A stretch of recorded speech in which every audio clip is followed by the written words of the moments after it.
Hi, I'm Tamara. This is my first video, so at some point I'll do an introduction video, but for now I decided to do this very last minute, and I wanted to do one about Litha since that's coming up.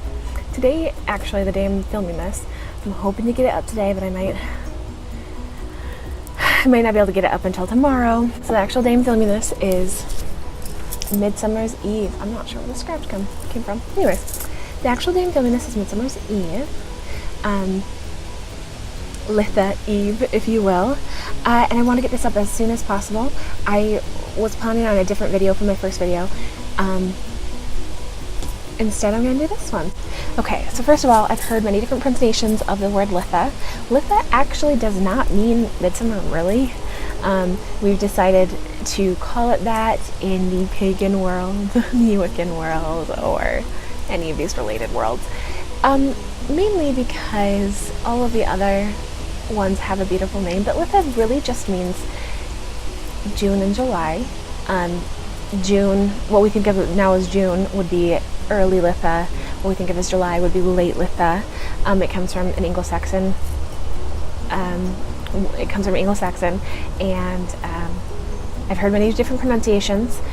I have to go through. I do read some Anglo-Saxon, but I haven't had time to prepare. Like I said, I just decided to do this video last minute. So I didn't have time to prepare, but I think I'll do another video looking at the pronunciation of Litha, because there's so much confusion. I've seen Litha, Litha. So I'm going to do a different one when I've had time to prepare. I don't know if you can tell, I'm outside and there's lots of bugs, so please ignore the insects.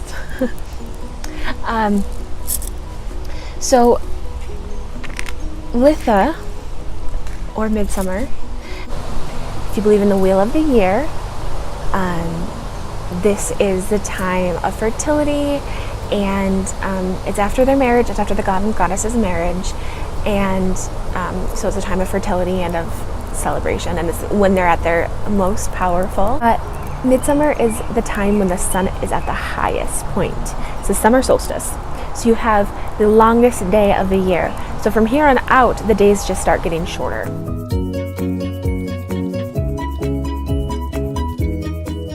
Today is Midsummer's Eve. Yay, Midsummer's Eve. Today is when the veil is very thin between the worlds. So if you work with Fae, today is a big, huge holiday for you. Today is a huge day, and you want to get out and work with the Fae tonight. So if that is your inclination, if you like working with the Fae, and they're tricksters, and they're spiteful, and they're, in many ways very human, in many ways not human. So if that is your inclination, I would really strongly suggest, if you haven't already, doing a lot of research, finding safeties. I'm just giving you some basic information. I'm not telling you what to do or telling you how to do it. I'm not going to give you a big long ritual today or anything. Just giving you some basic information. So I would definitely strongly suggest doing some research before going out and doing anything with the Fae.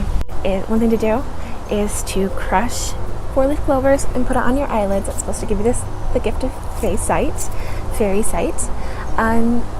Another thing to do is to dance. Dancing is a natural form of communication or communion with the Fae. The Fae are famous for their aversion to iron. So if you open and close a circle, you might not want to use iron, or if you do, make sure that you didn't forge it, because some speculation says that the Fae,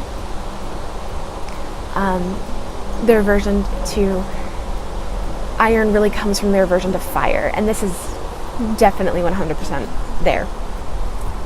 So if you want to work with a Fae, try not to touch fire for a few days. Maybe avoid candle magic for a little while. But yeah, they supposedly can feel the taint of fire on you because they're very afraid of it.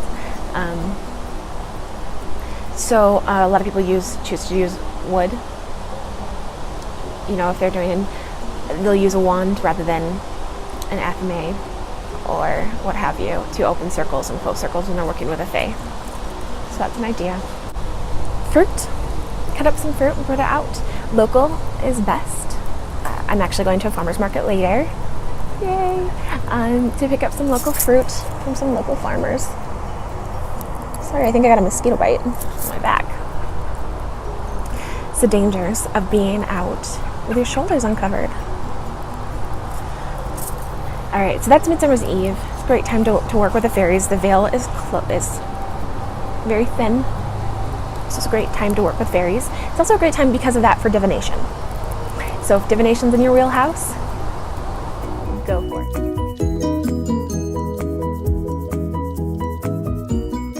One thing that I'd love to cover in the future that I'm not going to be able to have time to cover today is the different places that practice it, because the summer solstice is so hugely important as a time of year. I mean, anywhere you go, you're going to find some version, pretty much anywhere. The longest day of the year is a huge deal. And I should say, I'm covering Litha, and so I'm talking about Litha, Midsummer, however you want to call it, as June 21st, 22nd, 20th, somewhere around there. It depends on the year. It's usually the 21st, but it does depend.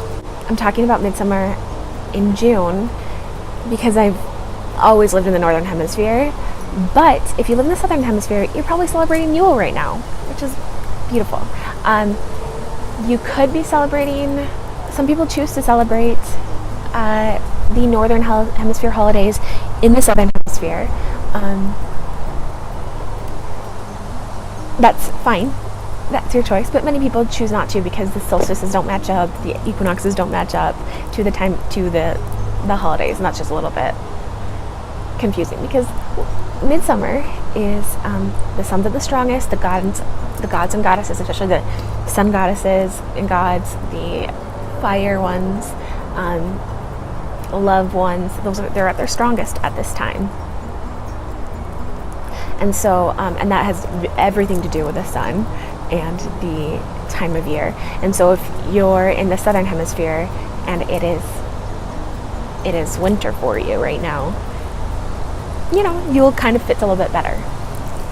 But again, that's a personal choice. If you just feel connected to it because all of your friends and family are celebrating, in the Northern Hemisphere, celebrating the start of summer, and you want to join in, that's absolutely a great choice. All right, so some things to do for the summer solstice day. Ritual bathing. The women in ancient times would usually go to a river and bathe. I think it's appropriate for everyone. It's a great day for ritual bathing. Modern days, you're not going to go to a river, so a shower and just putting some intention into it, some herbs, something like that. A special body wash, if you like. One thing you might do is take up a pinch of ground spices with some sugar and some oil and just make yourself a scrub. That would be appropriate. And we'll talk in a minute about the herbs. I mean, there's so many though. The problem with discussing these things is I can only mention a small portion of them. But we'll talk about those in a minute. Wand making. If you want to make a wand, Midsummer Day, Litha, is the time to do it. The traditional trees of Litha are birch and elder, but use whatever wood speaks to you. If you look up, they all have a meaning. They all have a specific correspondence to them. So look up what fits right for you. You might also just look at what's available nearby. Those correspondences are really useful and important, but what's more important is your intentions and your feelings surrounding them. So do what feels right to you, not necessarily what felt right to someone 1,000 years ago. Litha is a day of herbs. It's one of the harvesting holidays. This one's specifically mostly for herbs and flowers. fruits and whatever's in season, but herbs and flowers are the big ones. So if you grow your own, if you're your own herb garden, if you pick your own herbs, today is a great, or Litha, Midsummer, is a great day. It's a really important day for picking herbs, for drying herbs, getting all of that done. It's a harvest day. So if you have the time or the availability, it's a great day. And you know what, I say the 21st, that's the day of the summer solstice. But if for whatever reason you can't do your full rituals and practices, like picking herbs and stuff, intention's what's important, and a day or two off is not going to be the end of the world. So this year is on a Thursday. If you can't do it till Saturday, all right, do it Saturday. Whatever works for you. Vervain, you're going to want to pick as much as you can. You want to do your entire stock for the whole year, or at least this is traditionally what's been done, is you get your whole stock for your stock for the whole year. And any leftover from the year before, you throw into the fire. And there's like a little prayer or a wish you can make, a little spell you can say. May all my ill luck depart and burn with these. There's some other ones you want to try and pick. St. John's wort. It's yellow like the sun. Any yellow flowers right now are important. St. John's wort, there's medicinal properties to it too. Yarrow is the one that it's medicinal. Again, a lot of these ones are both medicinal and have magical or whatever aspects to them. But yarrow, if a young woman placed a bit of the herb under her pillow, she was supposed to dream of her future husband. Some other things that are ones that are important: fennel, white lilies. Yeah. All right. The colors associated with it are green, white, yellow, and blue. Just think of flowers, and we're shifting from spring into summer. So the flowers, the colors are all those kinds of transition colors. Crystals, some crystals. There's so many, but basically think of the colors that are associated with it. So citrine, amber for the yellow, quartz. Quartz is a huge one. They would take their healing waters and they would dip quartz into the healing waters to make them have added potency, I guess you'd call it. So yeah, hagstones. Ooh, if you're gonna work with fairies, they say you should wear a hagstone around your neck as protection. So hagstones are a huge thing that's part of year. Blue ones, lapis lazuli. That one's really helpful if you're feeling pretty melancholy. It can help with that. Citrine can balance your emotions. Quartz, amethyst. Those are all just extremely ubiquitous ones, but very important for this time of year. So you probably have a couple of those at home. You will often see these crosses that are beautiful, and they've got vines growing up them. Yeah, so it's a cross with circles underneath it, one on each side of the cross. That's actually, again, a Christianization of an ancient practice. Yeah, so they called it the summer branch, or the rising of the birch in Wales. I love Wales. And you would dance around it. So you have the dancing of the birch. Those were huge deals. Villages would try and steal each other's trees, midsummer trees, birches. And it was a disgrace if yours got stolen, and you weren't allowed to celebrate midsummer until you'd stolen someone else's or stolen yours back.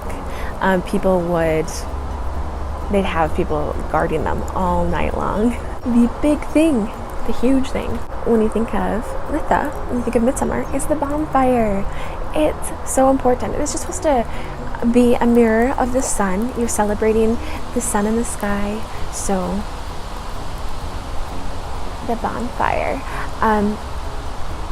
I'm not going to give you many rituals or spells, but here's an easy one that you could do if you have a fire, and that would be having some pebbles in your hand, walking around the fire, and making wishes. And each time you make a wish or an intention, throw a pebble in. Easy and meditative in a way. That's an old Irish ritual. Another one you can do. This is extremely traditional. This is one you kind of think of when you think of Litha or Midsummer, and that is once the bonfire has died down, to jump over it. You're not looking to get yourself caught on fire, so you do it once it's just like embers, but you jump over it or run through it once it's died down. That's not something I think many people do today, but what you can do to imitate it is take yellow or gold candles, 3 of them, and jump over that. It's a lot safer. As long as you don't knock over the candle, be pretty careful about where and how you do that. But yeah, just jump over it, and that will bring you protection and luck and prosperity. I'm probably just gonna do 1 candle. I think I will do it, but I'm just gonna do 1 candle. All right, well, I really hope that's helped you figure out your plans. I know it's last minute, but most of these are things you can do no problem. Have some fruit. Some local fruit's best, but fruit that's in season. Local fruit that's in season is best. But fruit, put some out for the fairies. Have fun.